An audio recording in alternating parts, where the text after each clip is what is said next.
I started playing Battlefield when Bad Company 2 was released back in 2010. It's crazy when you think about it. I mean, it's already 15 years ago.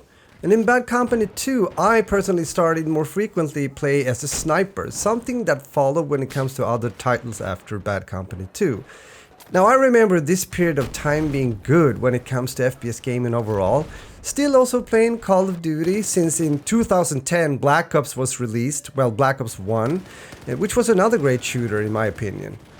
When Battlefield 3 was released a year later in 2011, I realized that DICE was now cooking. I mean, introducing the new Frostbite 2 engine, which improved visuals, but also the destructible environments in the game. It was good times, although I didn't know that the crown jewel of the Battlefield franchise wasn't yet released. And I guess you know what game I'm talking about. Yes, it's BF4.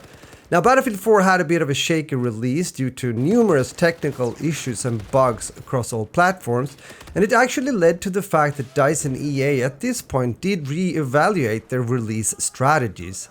But they turned the tide and the game grew not only when it comes to player count, but also as a whole regarding quality and content, showing that the accumulated knowledge and experience of the DICE studio at this point of time was on a peak. And the new Frostbite Engine 3 in combination with a very diverse gameplay experience when it comes to the multiplayer made sure that BF4 would not only be praised as one of the best or the best Battlefield game of all time, but also being a game that would be appreciated and also played many years later to come. Because also now, 12 years later after release, BF4 still has a community of people playing on a daily basis, especially on PC, which I'm playing.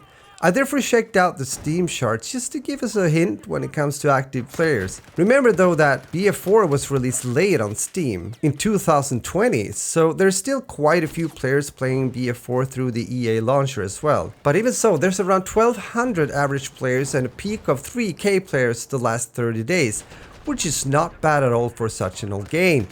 Interesting to see that the US and China is the top two countries when it comes to player distribution data by region during the past 5 years that has the most players currently playing BF4. I live in Sweden, playing mostly on EU servers, and even though I was recording the gameplay you see in this video during the day midweek, there was still quite a lot of people playing, especially if you're into Conquest, which is the majority of servers in 2025 from what I can see. But I could find Rush servers, since that's been my favorite game mode all along when it comes to Battlefield games, all the way back to Bad Company 2. That made me happy, and I had a lot of fun since Rush on certain maps can become a very hectic and fun experience. I also got reminded how good the audio is in a game such as BF4. There was a moment where I was playing Rush on Operation Locker when an RPG shot was whooshing closely over my head. That sound in combination with the gunshots and other explosions made it so cool and immersive at the same time. But again, DICE has indeed a trademark, especially in these older games, when it comes to making and having a really good gun sound or gun sounds, explosions and overall environmental sounds also when it comes to vehicles, etc. I think the graphics still holds up pretty well in 2025, at least it has a look and style that I like. A bit of grit in there as well adds to the feel that you're actually on a modern warfare battlefield. And when talking about that, I'm so glad to see actual soldiers on the battlefield and not these neon-colored celebrity characters that you see in many of the newer Call of Duty games as an example. The guns and gunplay also feels really good in BF4, which is also one of the strong reasons why I still go back and play the game. It's smooth, but the weapons still kicks and differentiate from each other, making it fun also to vary your classes, trying out different guns and attachments. Something that has become watered down in many recent shooters where most weapons simply feel almost the same. But not in BF4. There's a distinct difference both when it comes to the different type of weapons available, such as assault rifles, LMGs, SMGs, etc. But also variation between the weapons within the same class. Don't understand why this seems so hard to achieve nowadays in newer games, or if it's intentional maybe, meaning done with a purpose, making it easier for people. I don't know, not sure about it. Either way, nowadays you can sometimes buy the BF4 Premium Edition for only like $2, which is an insanely low price for a lot of player value.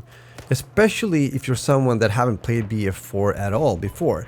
But also if you did play back in the days, but maybe on a different platform. There's still also some active BF4 Discord servers for players that like to connect and communicate and play in custom servers. I can understand though that there's a section of players that don't want to get into a game that doesn't have new content or isn't as monitored as a new game usually is by the developers. But that is a mistake, I believe, since the gaming experience, the gunplay as mentioned as an example in itself, is worthwhile your time in BF4, even now. I've made videos quite recently about other BF titles as well, such as BF1 and BF5, and especially BF5 has been standing out in a negative way, if you will, when it comes to cheaters. I do believe it did become better though after DICE and EA actually added their newer anti-cheat into the game, but it can still be a problem. So are there cheaters in BF4? Well, most likely, although I only encountered one during the time I was recording this video. You might say that one is bad enough, and sure, I agree upon that, but it could be worse, if you know what I mean. I guess people can feel in here, especially if you're playing the game on a regular basis and have more hours than I do, because that's usually when you start to notice if cheaters is a regular problem in the game or if it's like on and off. Let me know your thoughts in the comments. But all in all, playing BF4 also now in 2025 is a good and also satisfying FPS experience with engaging gameplay and focus on teamwork and strategy. Now the different classes and weapons gives the player a good variety, but also a possibility to nerd into one specific class if that's what you want to do. Or you do the same when it comes to the vehicles in BF4. I mean, a lot of options here. Become a great tank driver or master the helicopters or in the jet planes. Personally, I'm very earthbound and mostly play infantry, but I do respect a good pilot in a game such as BF4 and the difference and importance they can have on certain maps and game modes. I said initially that I mainly play or prefer Rush as a game mode over, let's say, Conquest.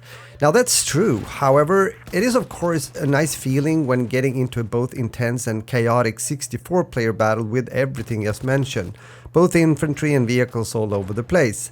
I guess that's one reason why I still tune in also and play another old big battle shooter, and that is PlanetSide 2. But with that said, I would like to hear from you, of course, what kind of experiences and also maybe memories you have when it comes to playing BF4. It's always nice to read your comments, and I try to answer them as much and as often as I can. Now with that said, thanks a lot for watching, taking the time and checking out my video, and I hope to talk to you soon again in another video. So with that said, game on and see you later. Bye.